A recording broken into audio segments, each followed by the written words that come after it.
Capítulo 10. Paulo, no último capítulo que nós vimos, ele falou sobre a generosidade. Na verdade, no 8 e no 9, ele fala sobre a generosidade, sobre ofertar. E a escola bíblica ficou vazia esse dia, não entendi muito bem por quê. Mas hoje nós vamos ver Paulo defendendo o seu ministério.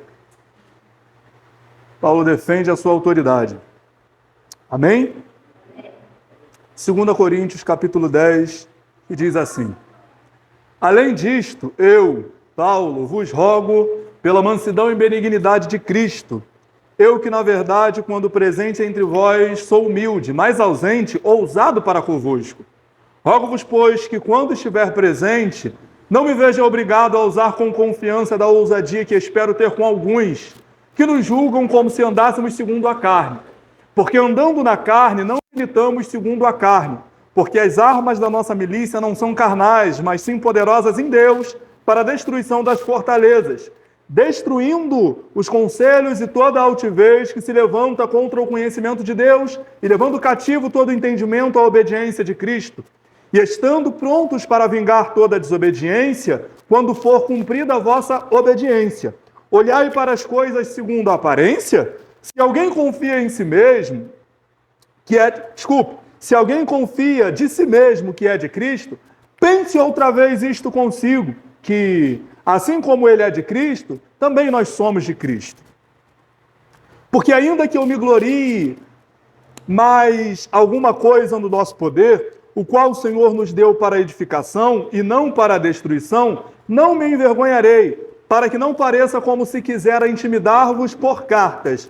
Porque as suas cartas dizem, são graves e fortes, mas a presença do corpo é fraca e a palavra desprezível. Pense o tal isto, que quais somos na palavra por cartas, estando ausentes, tais seremos também por obra, estando presentes. Porque não ousamos classificar-nos ou comparar-nos com alguns que se louvam a si mesmos, mas estes que se medem a si mesmos e se comparam consigo mesmos, estão sem entendimento. Porém, não nos gloriamos fora da medida, mas conforme a reta medida que Deus nos deu para chegarmos até vós. Porque não nos estendemos além do que convém, como se não houvéssemos de chegar até vós. Pois já chegamos também até vós no Evangelho de Cristo, não nos gloriando fora da medida nos trabalhos alheios. Antes, tendo esperança de que, crescendo a vossa fé, seremos abundantemente engrandecidos entre vós, conforme a vossa regra, para anunciar o Evangelho nos lugares que estão além de vós, e não em campo de outrem, para não nos gloriarmos no que estava preparado. Aquele, porém, que se gloria, glorie-se no Senhor, porque não é aprovado quem a si mesmo se louva, mas sim aquele a quem o Senhor louva. Amém. Lemos todo o capítulo 10 do livro de 2 Coríntios, onde Paulo faz uma espécie de defesa do seu ministério. E qual que é o intuito? O que está acontecendo aqui? Vocês lembram que Paulo, entre o que nós conhecemos como primeira carta aos Coríntios, segunda carta aos Coríntios, Paulo enviou uma outra carta? Vocês lembram disso? E essa carta é conhecida como carta da briga, carta da confusão. Por quê? Porque as pessoas de Corinto não receberam bem essa carta. Começaram a se levantar contra Paulo. E aí Paulo está advertindo algo que estava acontecendo na igreja. O que era? Algumas pessoas começaram a falar assim, Paulo é muito valentão por cartas, só que pessoalmente ele é manso. Paulo só tem ousadia, só mostra força no papel, mas na hora que ele está pessoalmente aqui, ele não tem força nenhuma, ele é fraco pessoalmente. É isso que a igreja está falando do seu líder. É isso que a igreja está falando do seu líder. Que Paulo era fraco e era muito valentão. Contextualizando, seria como se eu não chamasse a atenção de vocês pessoalmente, mas esperasse no WhatsApp para chamar a atenção de vocês. Aí vocês diriam, Samuel, pessoalmente, não chama a atenção de ninguém, mas pelo WhatsApp, quando ele está distante, ele quer ser valentão, ele quer ser machão. Seria mais ou menos isso, contextualizando. Por isso que eu tento chamar a atenção tanto pessoalmente quanto pelo WhatsApp, para manter o padrão. Mas a igreja, irmão, você vê que não é de hoje. A igreja falando mal do líder. Não é de hoje. Eu sei que isso aqui acontece também. Aí vai começar igual os discípulos na Santa Ceia. Sou eu, Jesus? Sou eu, Jesus? Sou eu? Quem faz sabe. Uma pessoa já bateu no peito ali e falou que era ela. Amém. Mas, irmão, eles começaram a bater de frente com Paulo, porque não podiam refutar, bater de frente no sentido de falar mal de Paulo, porque não podiam refutar o que Paulo pregava. Porque é simples, é só refutar o que Paulo prega. Mas algumas pessoas, como não podiam refutar o que Paulo prega, acho que ele esqueceu, mas a Michelle está ali para chamar a atenção dele. Amém, vamos lá. Algumas pessoas, por não poderem discutir com Paulo, começaram a falar mal dele. Então esse é o cenário que nós estamos vendo, ok? Eu gosto do que Paulo fala no versículo 2, se eu não me engano, no versículo 2 e 3. Se você puder voltar lá, eu vou ler na versão NVT, agora, no versículo 2 e 3. Isso aí. Pois bem, suplico que, quando eu for visitá-los, não precise ser duro com aqueles que pensam que agimos segundo motivações humanas. Embora sejamos humanos, não lutamos conforme padrões humanos. Isso é maravilhoso. Porque o que acontece hoje em dia é o seguinte: você chega numa igreja, você vai conhecer a igreja, o pastor ou algum obreiro da igreja te põe sentado e fala: vem cá, eu quero te ensinar a visão da igreja. E hoje o que nós vemos são muitos líderes dizendo assim: olha, para estar na minha igreja, tem que estar debaixo da minha visão. Eu não sei onde foi que essas pessoas acharam esse termo, minha visão. Na Bíblia não existe visão humana. Na Bíblia existem homens defendendo o evangelho. Nós não estamos na igreja para ficar submissos à visão humana. Nós estamos na igreja para sermos submissos à palavra de Deus. Porque por muitas das vezes a visão humana vai contrariar a palavra. E aí a gente fica com a palavra. E o que acontece é que muitas das vezes, quando isso acontece, um irmão está numa igreja e ele não se submete à visão, e sim à palavra, ele acaba sendo rebelde. Mas aí Pedro diz: o que me importa é ser sujeito a Deus, não aos homens. Então, quando a gente tem qualquer problema de motivação humana, a gente precisa olhar para a palavra. Porque possivelmente, quando se confrontam a visão humana e a palavra tem que sobrepor. Então é isso que Paulo está falando. Nós, quando corrigimos vocês, não vamos motivados não vamos com motivações humanas. E é justamente isso. O bom líder, gente, o bom líder, e eu estou falando para líderes aqui, ele não chama atenção quando ele está com raiva. Ele não chama atenção quando ele está chateado. Ele não chama atenção quando ele está irado. Sabe por quê? Porque possivelmente você vai ser tomado por motivação humana. Quando você estiver em paz, calmo, zen, aí você pode sentar com a pessoa para chamar atenção. Para que você não seja tomado pela sua própria ira. Irar não é pecado. É claro que preservar a ira é pecado. Paulo disse: não deixe pôr o sol sobre a vossa... Mas irar não é pecado. O problema é o que a gente faz quando está irado. Geralmente, a alternativa para quando a gente está irado não é falar, é calar. Geralmente a gente quer falar, mas o certo é calar. Porque senão a gente acaba sendo tomado por motivação humana. E Paulo fez questão de dizer que a repreensão dele não era baseado em motivação humana. E aí não é o que eu quero, não é o que eu penso, não é como eu sinto, é como a palavra de Deus diz. Eu preciso ser manso, eu preciso ser humilde, eu preciso ser pacificador. É isso que a palavra de Deus me orienta. Inclusive, o capítulo 3 de Colossenses, que a gente vai analisar daqui a pouco, fala muito disso. Irmãos, a gente precisa olhar para Gálatas 5:22 e olhar para o fruto do Espírito e todos os seus romos e falar assim: é isso aqui que eu preciso ser, quando eu estiver bem e quando eu estiver irado, quando eu estiver calmo e quando eu estiver nervoso. Esse aqui é o meu padrão. E Paulo deixa bem claro que ele está chamando atenção sim, mas não está chamando atenção por motivação humana. O conselho que eu dou para as pessoas é: você está numa igreja e acha que o pastor está no seu pé por motivação humana, sai dessa igreja. Esse pastor não é confiável. Agora, se ele está te chamando atenção mediante a palavra, aí... Eu servi durante um tempo numa igreja, e aí eu fui reclamar com o pastor da igreja, porque ele dava oportunidade para algumas pessoas pregarem, e era uma coisa pior que a outra. Era uma tristeza atrás da outra. Era uma decepção atrás da outra. Uma das pregações, o pregador empolgado disse que Deus não queria a sua fé. Pois é, foi a cara que eu fiz. Numa outra pregação, um pregador disse que ele chegou no monte, foi orar e mandou Deus aparecer ali para ele porque ele queria conversar com Deus. E aí eu fui conversar com o pastor da igreja e falei, pastor, o senhor concorda com isso? Olha o que estão falando no seu púlpito, na sua igreja, o senhor concorda com isso? Aí ele falou assim, Samuel, mas se você for falar dos outros, as pessoas também podem falar de você. Eu falei, pastor, falar de mim é fácil. Mostra na Bíblia. Você fala, Samuel, a Bíblia diz isso, você falou aquilo. Aí eu falo, não, pastor, eu estou errado, realmente me perdoa. O que eu estou falando é sobre pregar a verdade ou não pregar a verdade. Não podemos fazer as coisas baseadas em motivação humana. Tem uma frase, né, que o pessoal acha muito bonitinho. Já vi em camiseta, já vi até em inglês, follow your heart. Siga seu coração. Essa é a maior mentira que tem.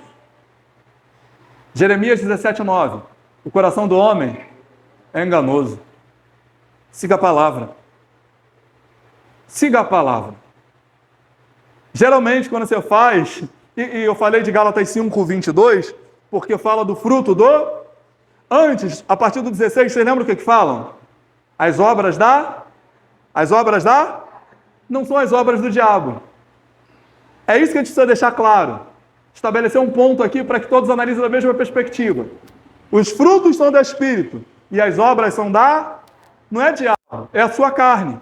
Inimizade, porfia, contenda. Não é diabo, é você. Então, quando eu sou guiado por motivação humana, eu estou dando um ouvido, geralmente, à minha carne. Não ao Espírito que habita dentro de mim. Ok? E aí Paulo fala o seguinte, no verso 4. Usamos as armas de Deus. Eu gosto dessa palavra. No original é exatamente isso aqui. Usamos as armas de Deus para derrubar os falsos argumentos. Usamos as armas de Deus para derrubar os falsos argumentos. Aí você pode pensar, bem, quais seriam as armas de Deus, não é mesmo? O que você acha que são as armas de Deus? Responda enquanto eu bebo um gole d'água. Eita, soninho gostoso. Deu uma bocejada ali que eu fiquei com sono. Quais seriam as armas de Deus? Vou dar uma dica para vocês. Nós estávamos estudando o livro de Apocalipse e nós falamos sobre o momento em que Jesus sai para guerrear com a espada da sua boca. O que seria isso? Quando Jesus diz assim, olha, vocês pensam que eu vim trazer a paz? Eu não vim trazer a paz, eu vim trazer a espada. Que espada é essa? A palavra, que é mais penetrante que uma espada de dois. Então, como que se derruba a mentira?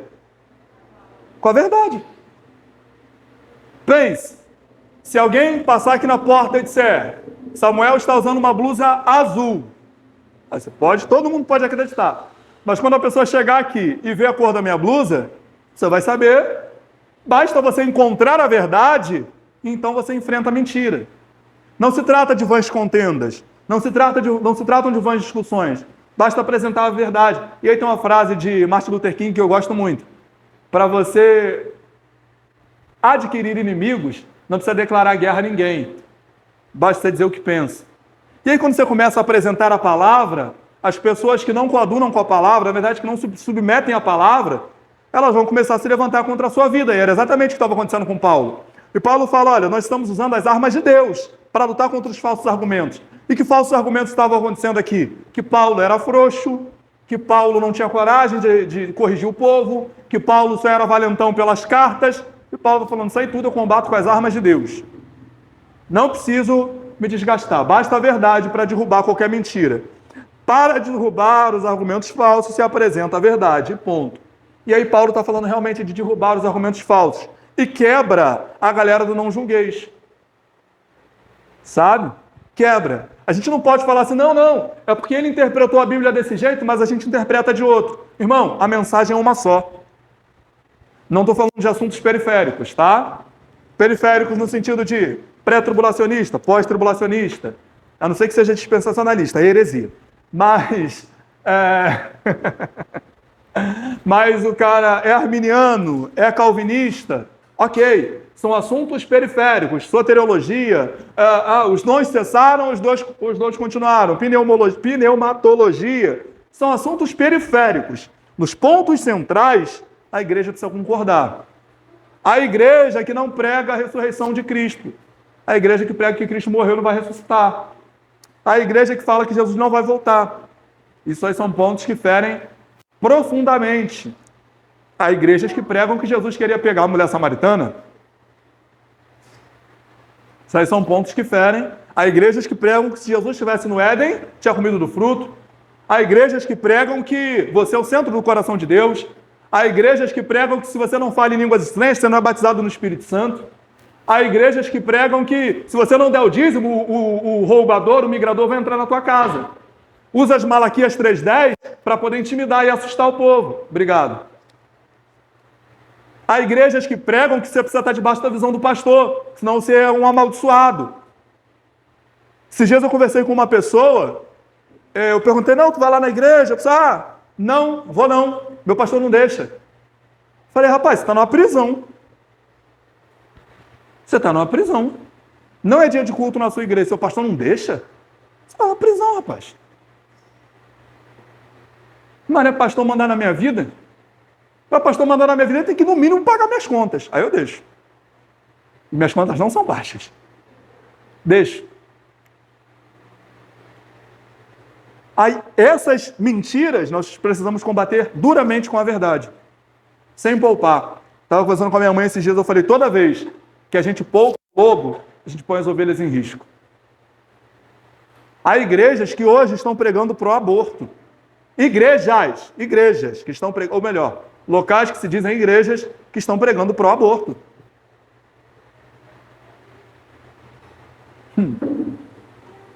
Essas coisas a gente combate com a verdade, irmão. Eu não vou para lá discutir com o pastor da igreja, eu vou apresentar a verdade. E é ele que lute com a palavra.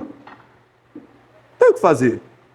Ok? Aí chega no 6, Paulo fala o seguinte, olha, mas para que se torne eficaz a minha pregação, vocês precisam ser obedientes. Porque quando a igreja passar a ser obediente à palavra, aí eu vou poder começar a cobrar quem não está obedecendo.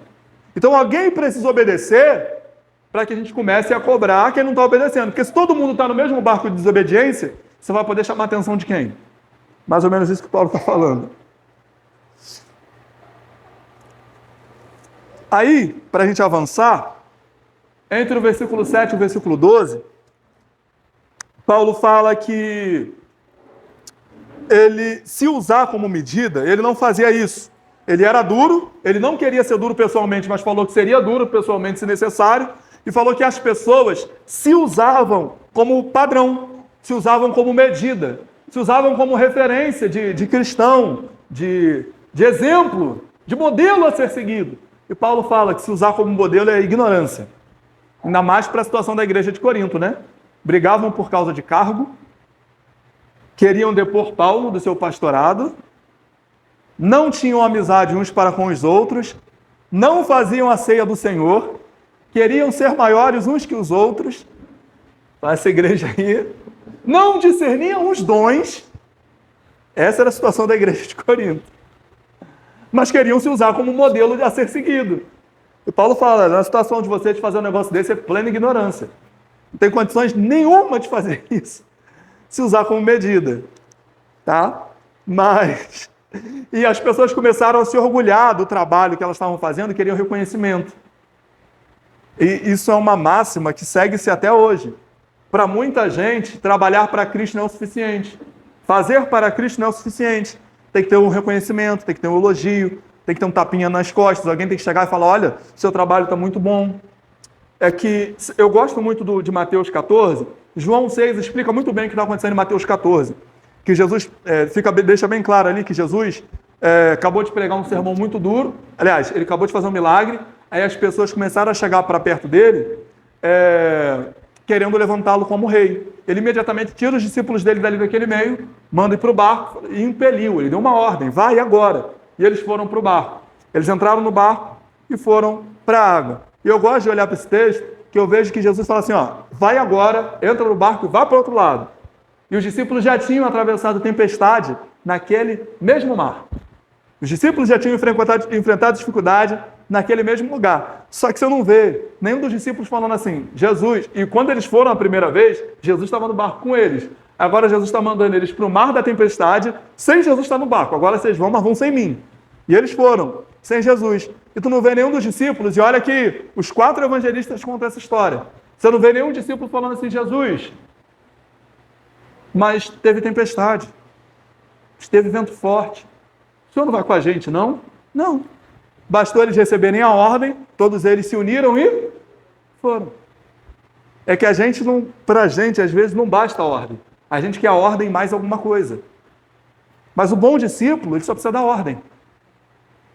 E até porque, gente, às vezes, a Bíblia diz que o nosso trabalho não é vão, e nunca é. Mas nem sempre a gente vai ver resultado do nosso trabalho. Há pessoas que o resultado prático do trabalho delas só aconteceu, só veio aparecer anos e anos e anos depois de sua morte.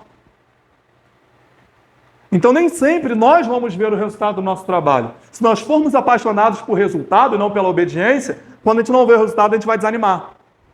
A gente vai querer parar. Ah, porque o teu trabalho não está tendo resultado, mas o nosso trabalho não é para a gente ficar fissurado no resultado. É para a gente ficar fissurado na ordem. O que Deus te mandou fazer? Faça. E se ninguém elogiar, continue fazendo. Você está aqui para ser elogiado por homens ou para obedecer ao Senhor? Há momentos, você que gosta de cozinhar, você vai para a cozinha com muito carinho, e não é indireta para minha esposa, você vai para a cozinha com muito carinho, vai fazer aquela comida, todo mundo vai comer e ninguém vai falar a comida está boa. E você tem que lidar com isso. Você fez para a glória de Deus. Há momentos, agora é dela para mim. Você vai, que elas falam, a casa está arrumada, né, amor? A casa está limpa, né? E eu, para isso, sou muito bom mesmo. Sou horrível. Você vai arrumar a casa toda com muito carinho, vai botar o bom ar lá para deixar aquele cheiro agradável em casa. Tem até propaganda no vídeo, né? Vai botar aquele odorizador, que é o nome, bom ar é a marca. Vai botar o odorizador para dar aquele cheirinho na casa, tudo mais. E tua família vai entrar e ninguém vai ligar. Pelo contrário, vão chegar lá bagunçando tudo. E você tem que conviver com isso. Nem sempre o teu trabalho vai ter reconhecimento. Às vezes você vai se doar de trabalhar na igreja, vai se matar de trabalhar, irmão, vai entregar a tua vida, como a palavra diz. E ninguém nunca vai te elogiar. E você tem que conviver com isso, até porque a gente não trabalha por elogio. A gente trabalha porque a gente recebeu a ordem do Senhor. Eu dei o exemplo de casa, porque a Bíblia nos manda cuidar da nossa família. A Bíblia nos manda cuidar da nossa casa. Ainda que as pessoas na nossa casa sejam uma cambada de ingrato. Estou brincando. Ainda que as pessoas não deem o valor que você acha que merece, você vai continuar fazendo. E fazendo com amor, porque você está fazendo para a glória de Deus. Está fazendo para receber elogio. Óbvio que um elogio é bom, mas está fazendo para a glória de Deus. E aí você continua fazendo. Só que a igreja de Corinto, só um momento, trabalhava mal, trabalhava errado, trabalhava contrário do líder e ainda queria reconhecimento das suas obras.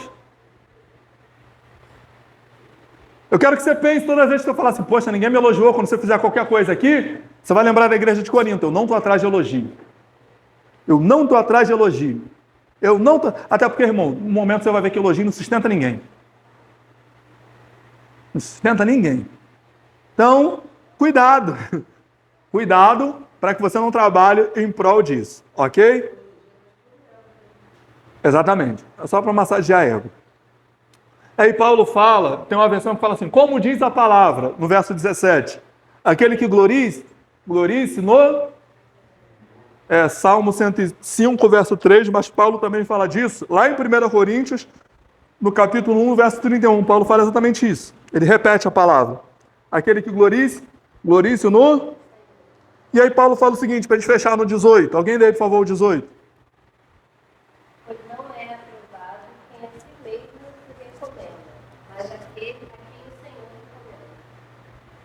Ou seja, autoaprovação serve de nada. Aquela frase, tem umas frases bonitas atuais. Gente, a contemporaneidade está formando cada filosofia, uma pior que a outra. Já falei do siga seu coração, agora tem, você se sente bem consigo mesmo? Quem disse que é para tu se sentir bem consigo mesmo? A Bíblia? Jesus estava suando sangue, irmão. Tu acha que ele estava se sentindo bem? Sua alma estava amargurada até a morte. Você acha que ele estava se sentindo bem? Transpassaram-lhe uma lança. Você acha que ele estava se sentindo bem? Deram vinagre para ele beber, irmão. Você acha que ele estava se sentindo bem?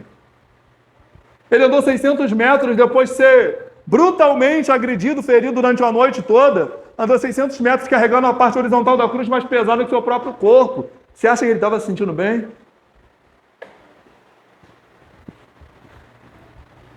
A autoaprovação serve de nada. Você precisa ser aprovado por Deus. Você precisa ser aprovado por Deus. E aí, como a gente faz para ser aprovado por Deus?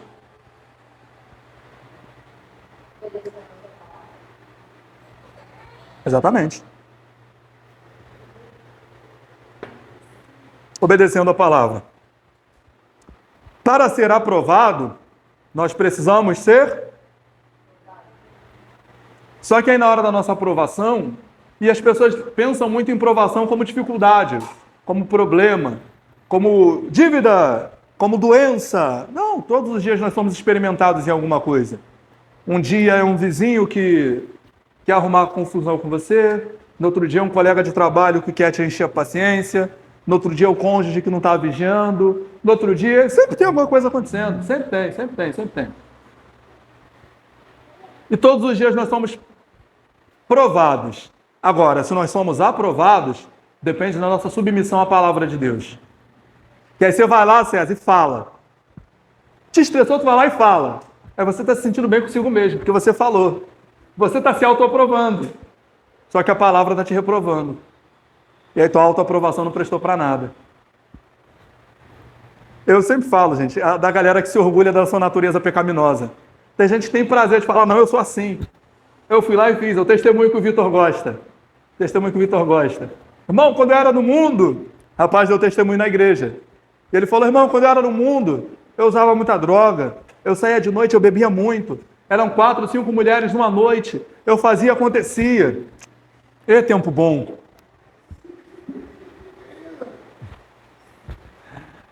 Essa pessoa ainda não se arrependeu do seu tempo no mundo, irmão. Esse rapaz ainda precisa de transformação. Pessoa... Irmão, autoaprovação não significa nada, você precisa ser aprovado pela palavra. A única forma de você ser aprovado pela palavra é se você pratica a palavra. A única forma de você ser aprovado pela palavra é se você pratica. Não é se você conhece, mas é se você pratica. O diabo foi tentar Jesus. Ele chegou lá e falou assim, olha, tu és filho de Deus, transforma essa pedra em pão. O que Jesus fez? Transformou a pedra em pão para provar que ele era filho de Deus? O que ele fez? Irmão, olha a pergunta, olha o que o diabo fala para Jesus. Tu és o filho de Deus. Jesus era o filho de Deus? Sim, tu és o filho de Deus. Se tu és, transforma essa pedra em pão. Não, eu realmente sou filho de Deus mesmo. E se Jesus batesse no peito e dissesse, eu sou filho de Deus, ele não estaria mentindo.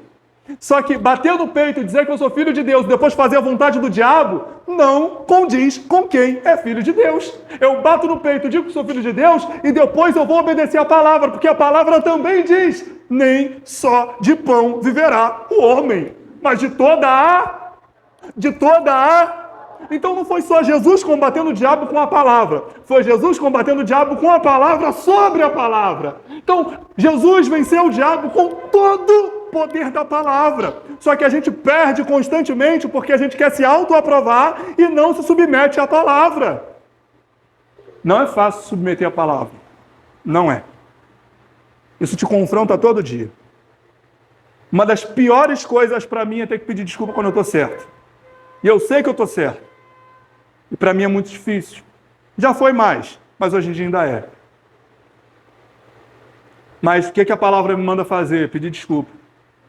Então, antigamente, eu era assim. Eu procurava um ponto onde a pessoa errou para poder me fixar naquilo ali e torturar a pessoa. Agora eu procuro um ponto, qualquer ponto onde eu tenho errado, para ser um canal de comunicação e eu pedir desculpa. Geralmente, eu ouço muito assim. Não, mas eu errei porque ele fez, eu errei porque ela fez. Não, você errou porque você é pecador. E o pecador precisa de arrependimento.